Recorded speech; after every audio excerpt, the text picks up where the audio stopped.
without further ado, I want to introduce a very, very important and final guest speaker before we get to mechanistic and non-mechanistic. That's Hridayananda Goswami, known by his disciples as Acharyadev and known in the academic world as Dr. Howard Resnick. He's been a monk for a half a century, one of the original Prabhupada governing board commissioners, one of the original initiating spiritual masters in the movement after Prabhupada left, and his PhD in Harvard, which was done in record time from bachelor, 2.5 years, was in Sanskrit and Asian Studies department. His actual dissertation was very significant. It's commonly thought that in the textbooks this is found, I say commonly thought, that Vishnu was a minor god in the Rig Veda and the early Vedas, and later on he took a promotion. It turns out the largest temple in India, the Tirupati temple, the priests are called the Vaikanas, and they don't even accept the later literature like the Puranic literatures. They're original Vedicists. Their literature has rarely been translated, and to them, Krishna is God. In other words, Krishna is in the original Vedas, and that was his dissertation, which was published by the most famous series from studies of Indian philosophy in the West is a Harvard Oriental series. And they do a book every year or 2 or 3. It's rare to get published by them. And their 91st book was Hridayananda Goswami's dissertation, which of course is in our library. He was initiated in 1970. He was actually a president of the center here in Gainesville during his Grahastha life, and he took sannyas and came in charge of all of Latin America. He speaks at least 5-6 languages. He got that chip. I mean, I've seen him learn a language reading a dictionary on an overnight plane ride. Right now, after Prabhupada departed, we still had part of the 10th, 11th, and 12th cantos. He learned Sanskrit, did those translations, and worked with Gopi Pranadhana Prabhu, who helped with commentaries, and a very, very significant work that Maharaj did most of the translations, many of the commentaries, and finished Prabhupada's monumental book, the Bhagavat Purana. Prabhupada had told him to go back to college, to stay in college. When he joined Berkeley, when he joined the temple in 1969, he wrote a letter, and Prabhupada says, we need educated people in the movement to stay in college, but it's hard to stay in college at the same place where you were a non-devotee. So he couldn't, it wasn't the right time to continue. But later on, he thought about it, actually went back, finished his undergraduate degree, and then went right to his PhD, which I said was done in record time. Some of his publications, besides the Bhagavatam, are the complete guide to the Gita with a literal translation. For anyone who really wants to have fun, it's a fun book, and get in depth into the Gita, that's the book. It's used in a lot of classrooms nowadays. His Quest for Justice is an explanation of the Mahabharata. Right, he's come out with his first novel called Justin Davis. It's don't read it if you have something else to do. It truly is an absolute page turner. It's based on some stories, the Dhruva story and the Bhagavatam, but takes place, it's a modern book, takes place in Virginia or West Virginia, and it's a page turner. His current main work is introducing the Mahabharata. The Madhava Acharya, our great Acharya in our line, said the book is wholesale corrupt, the Mahabharata. The scholars say it's wholesale corrupt. The scholars and the Acharyas agree. The Bhagavat Purana is considered much more preserved, and this is what it is. What you see is what you get. The Mahabharata has been warped over the years through a process of telephone game, again, the acharyas and the scholars agree. So he wants to say, what's the Mahabharata really say? Not this, some of the disinformation. So he's going back to source literature, such as the Bhagavad Purana, which gives a whole summary of it. Are the stories there or not? And he's producing a Mahabharata. I've read the first volume of it, and it's a wow. And why is it a wow? Because it makes these great personalities real, and we get to know them. And to get to know the great personalities is how we can really appreciate them. So without further ado, we will turn the program over to Ida Raj. I do want to mention that we are in this house here because one of the biggest supporters of the Bhaktivedanta Institute in two different ways is Hridayananda Goswami. One way is the Bhaktivedanta Institute combines science and philosophy. We'll discuss this a little more when we present mechanistic science, mechanistic, non-mechanistic. But without combining it, then we're just a speculative scientist. It's science and philosophy. He is the premier philosopher that I know of in the Krishna movement. And I've seen him in many discussions and debates with particularly well-known philosophers. He always holds his own because philosophy is his field. And so he's the guiding philosopher behind the Bhaktivedanta Institute. Second is this facility is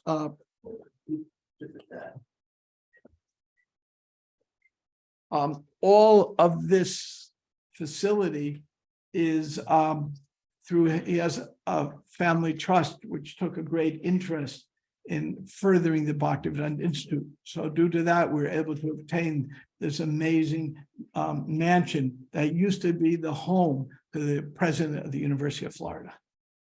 And that was President Tigert. And when he retired in 1949, he was personally recruited by Nehru to go to India and revive the educational system after the British left. So it makes a very interesting connection for us.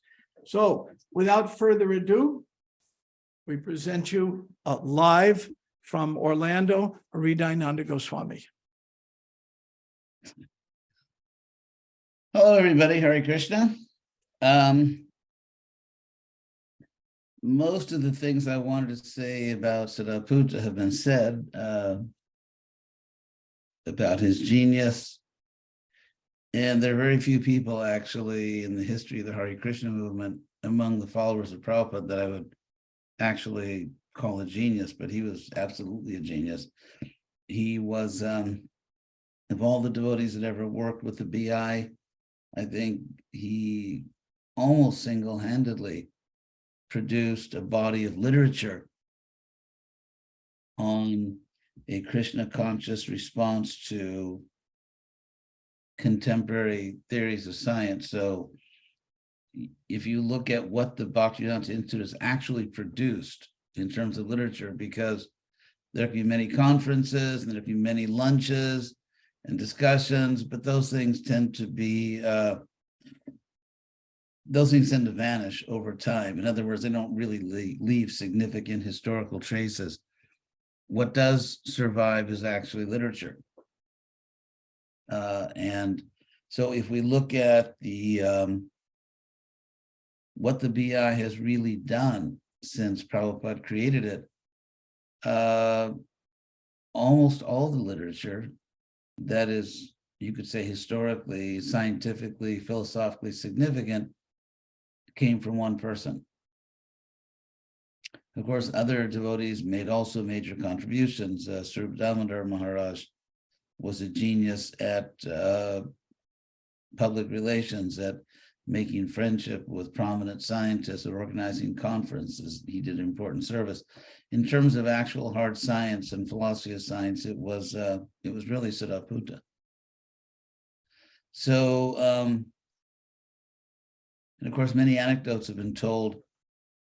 What I'd like to do in trying to understand the importance of Sariputta and others who hopefully will follow him or are trying to make similar contributions, is to raise the question, what is the significance of the Bhaktivedanta Institute? What is the significance of serious scholarship, both in science or philosophy of science and so on, history? What is the significance in fulfilling the purpose of Srila Prabhupada, of course, which is the purpose of Gaur Nitai, the purpose of Krishna? From a point of view, you could say, of the what is his socio-historical role of scholarship? Does the world really care anymore about philosophy or about philosophy of science? Because, as we know, we live in a world which is practically becoming medieval again in the sense of its widespread ignorance and you could say indifference to knowledge. I mean, frankly, if you look back at the Middle Ages, especially the early Middle Ages, there was very widespread illiteracy. Almost everyone was illiterate with the collapse of Rome, and books weren't printed. Books were for rich people because they had to be copied by hand, and there were very few people that knew how to do that anymore. And so people were sort of involuntarily ignorant. People nowadays, you could say, are involuntarily ignorant only to the extent that they have become so conditioned by social media, digital media, that they practically can no longer think, which is a serious possibility. But in any case, in this age, what is the role of the Bhaktivedanta Institute? And what is the role of literature like that of Siddhartha, who was practically the author? He was, I mean, the overwhelming majority of significant Bhaktivedanta Institute literature that has been produced up to date was written by Siddhartha. So Prabhupada used to give the analogy of the brain and the body. The body is, you have a body, and there's a brain in the body. And of course, the analogy between a human body and the social structure goes back to the Rig Veda. That's one of the earliest metaphors. That's silence. That's one of the earliest metaphors in all Sanskrit Vedic literature. The metaphor that the body is society, and society is like a body. And in that body is the brain. So in a sense, the question I'm raising in terms of contemporary history is what is the current state of the brain-body connection? As we know, the brain can become neurologically disconnected from different parts of the body, which can no longer act rationally or under the control of the brain. So to what extent in modern society, again, using this most ancient Vedic, and it truly is Vedic in the literal sense of Vedic, metaphor, that to what extent can the body be saved? To what extent does the body still have the power to respond to the brain? And to what extent is ISKCON focusing on developing a brain for the modern social body? And to what extent does ISKCON amuse itself with rituals and fundraising? So these are important questions. And as we know, the brain of the body is a formal social class, a Brahmin class. I think, and Prabhupada, Prabhupada used to say correctly, and based on Shastra, that a sincere Vaishnava is more than a Brahmin. So I think there's a strong sense of entitlement that if you are a devotee, or if in the past you, let's say, strictly practice Krishna consciousness, and you still believe in Prabhupada or still believe in Krishna, then in some way you are more than a Brahmin. And of course, there's truth in that. I mean, in a sense, that's actually true. But at the same time, Prabhupada said something else, which has been much less heard and much less acted upon, which is not merely that a sincere Vaishnava is more than a Brahmin, but that society actually desperately needs a formal Brahmin class, not just a class of people who don't really perform Brahminical work, don't really educate society, don't write relevant books, don't give relevant lectures, don't really play an important role in transforming society and providing a brain, but people who simply at one level or another are Vaishnavas and are therefore more than Brahmins. Because if we can be very blunt here, and I'm not questioning that they're more than Brahmins, those who are not Brahminical but more than Brahmins are not really going to save the planet. In my view, of course, everyone's going to play their role, but one very important central role, according to Prabhupada, a central role, according to Prabhupada, must be played by those who are not merely more than Brahmins, but who are also actually Brahmins. Of course, Brahman is a bodily designation, and there are statements in the Bhagavatam that those who become attached to these bodily designations miss the point of Krishna consciousness. However, there is an important, a necessary way in which one cannot or one may not descend into the bodily concept of life, thinking I'm a Brahmin, and yet one actually does function effectively in society as a Brahmin. And that is something which I think the Hare Krishna movement has not seriously grasped.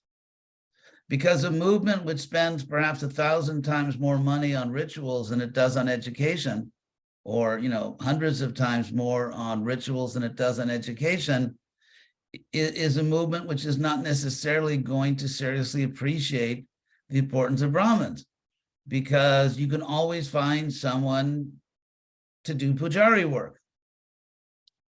Either because they love that work, because they have real devotion for Krishna, or because they need the money, or for whatever reason.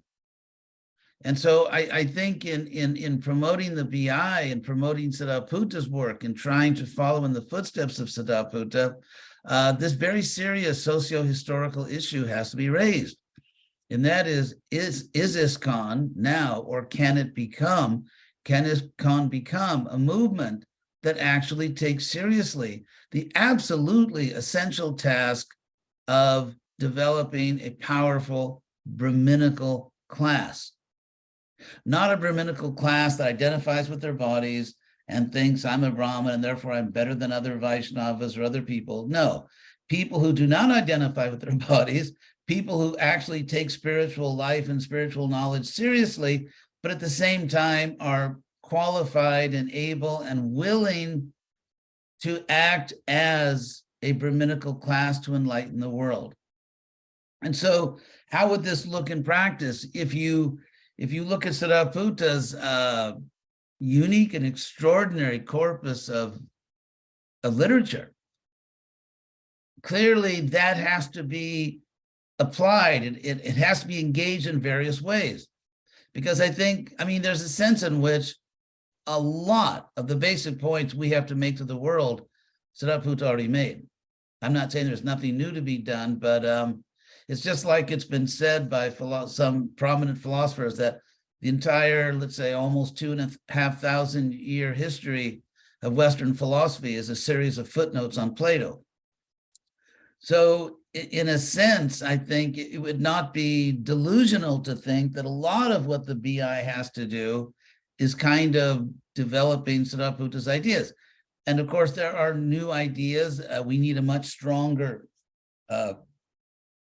presence in the field of philosophy of science. But if we take Siddhartha's work and just start at the top, let's say the most demanding level of discourse between serious scientists and philosophers of science. Siddhartha's work has to be explained. It has to be, presented, objections to those points, because it's not that the atheists or the materialists just roll over, and die. They fight back. They don't fight back, I would say, in a remarkably intelligent way, but they do fight back. And so therefore, it's one goal, one duty of the BI is to explain Siddhartha, bring Siddhartha's work to the attention of modern scholars, scientists, philosophers of science, to make sure that what Siddhartha left us is explained in the contemporary language, because all these, for example, Siddhartha in his mechanistic and non-mechanistic science book, he explained through probability theory how you can show that the probability of biological structures like human bodies, as we now know them, they could just arise by chance, and basically shows that the probability is nil. Now, when that argument came out and other people made similar arguments, atheists fought back. And then there were responses to that. So there's been a discussion. Not only that, microbiology has made significant advance since Siddhartha wrote his book. And therefore, the probability of life arising without an intelligent designer, that probability is now even significantly less than it was then. It was already absurdly improbable in Siddhartha's time, and now it's become much, much more absurdly improbable. And so again, to Siddhartha's basic point holds. It's not that we need to come up with a new theory. What Siddhartha explained is basically what needs to be explained, but it has to be applied and explained in the light of the latest stage of this ongoing debate. So that's one thing that has to be done, bringing Siddhartha into the current state of debates which he participated in. Number two, having done that, and I would say we have to do that to make sure we're really, not embarrassing ourselves by. It's just like Badri Narayan gave that example. Siddhartha was giving a talk, and some science professor tried to refute him, and Siddhartha basically, mopped the floor with him.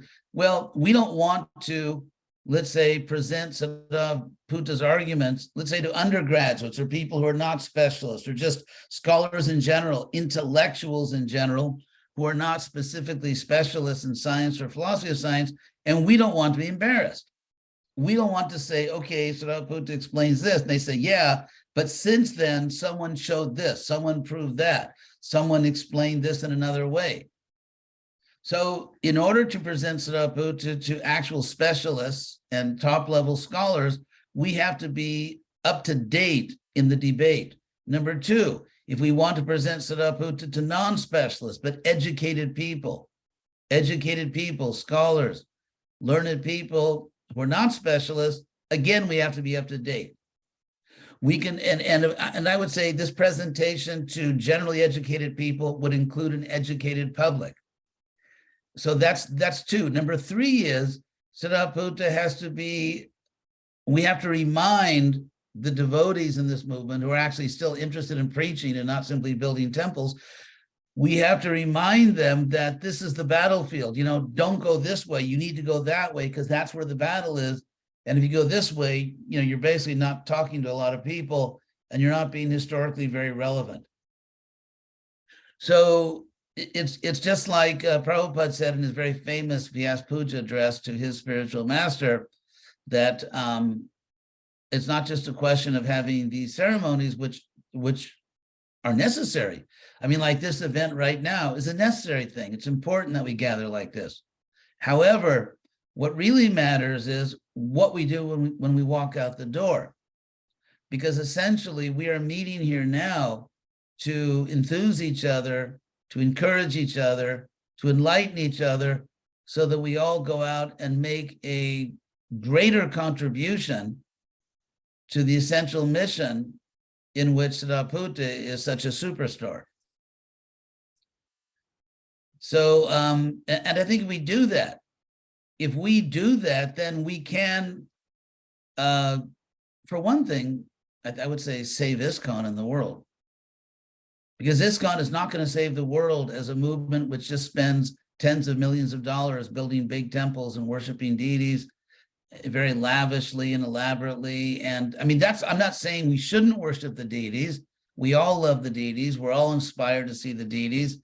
But Prabhupada made it very clear that in the temples, there are two parallel lines. One is Bhagavad Gita, which means preaching intelligently, and the other line is worshiping the deity. And Prabhupada said they're both necessary, but one is the central duty, and that is preaching.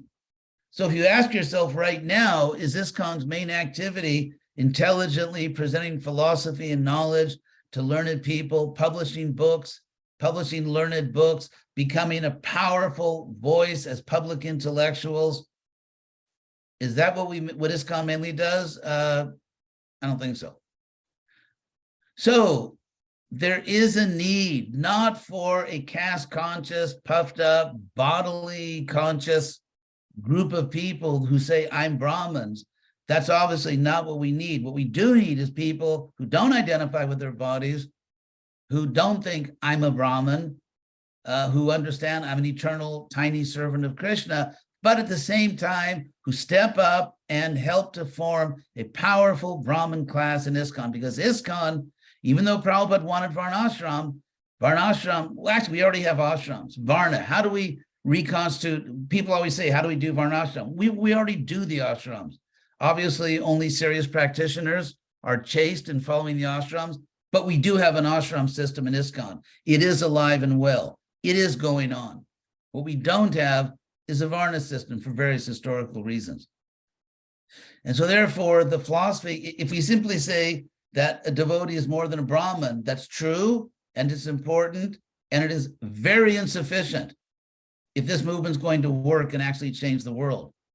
We need to also establish the Varna system, and it starts with the head. It doesn't just start with people plowing land and collecting cow dung, as wonderful as that is. And I don't mean to denigrate that. It's a very important service. But Prabhupada said it's the brain that figures out how to save the rest of the body. If a body is very healthy but brain dead, there's no hope. If a body is in trouble and there are all kinds of trouble, maladies, but the brain is working, the brain can figure out how to do the rest. So if you want to talk about the Varna system or Varnashram system, it starts with the brain.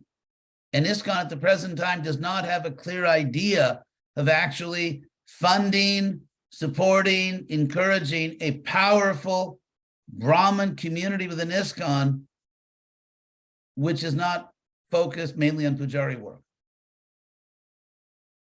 So that's really what's at stake. I mean, making all this work and truly honoring Siddhartha by bringing him to the public's attention, to the world's attention in relevant ways, showing how Siddhartha's basic arguments stand the test of time, and that they do address, if properly understood and applied, they do address the latest objections and counter arguments and so on.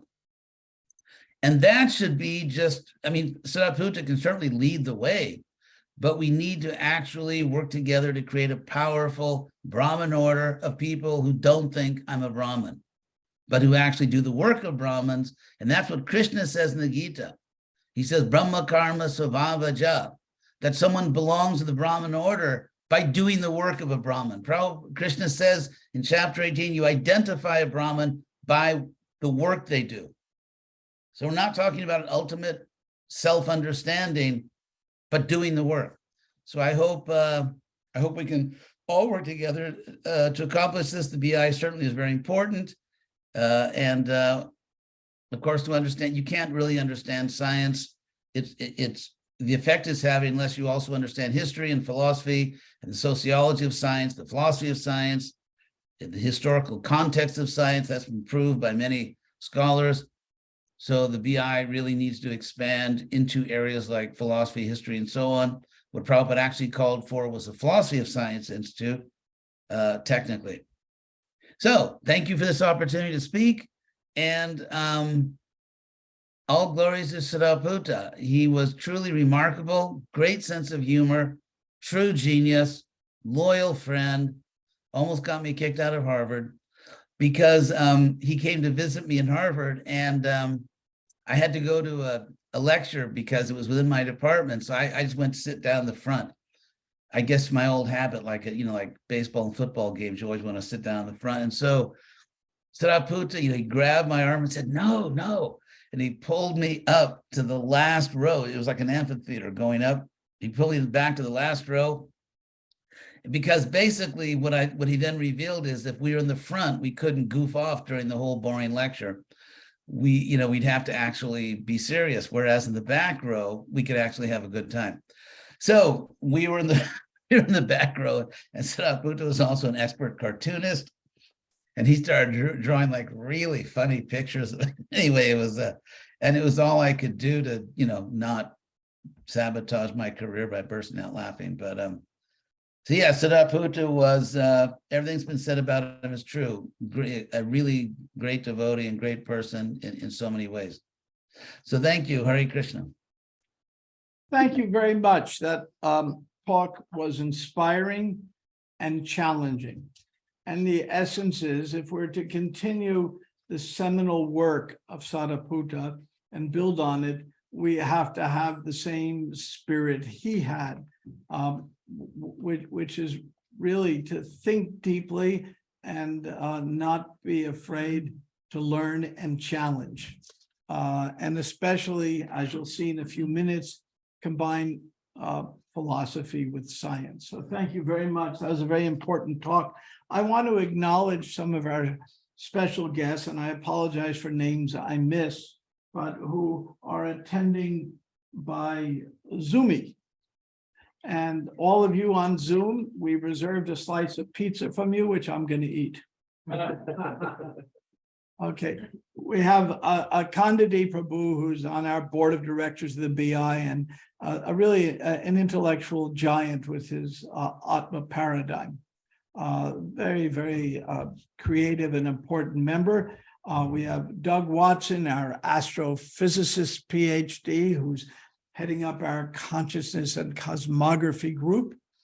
Dwija Govinda, who is in Kiev, Ukraine, as a double PhD and has produced several significant papers for us in areas of astrophysics. And as you can imagine, life is not easy for him. At one point, I checked with him regularly. It was on one side was the Russian army, the other side, the Ukrainian army, and he was ducking, but he's in a better position. Now we have Jeff Dunn here, who's a dear friend, just visited us. He runs the International Consciousness Research Lab, which, if some of you are familiar, is the successor to the famous Paralab at Princeton that studied the interaction of mind and machines. And Jeff is continuing the important work of his late mother, and we're working intimately with him, and we just love the guy. So I'm very pleased to see he joined us today. We have Jonathan Edelman, who's a professor at the University of Florida and has done significant work on the history of science. We have Dayananda, one of Prabhupada's oldest disciples, who just published a book on economics and Varnashram, and a significant book.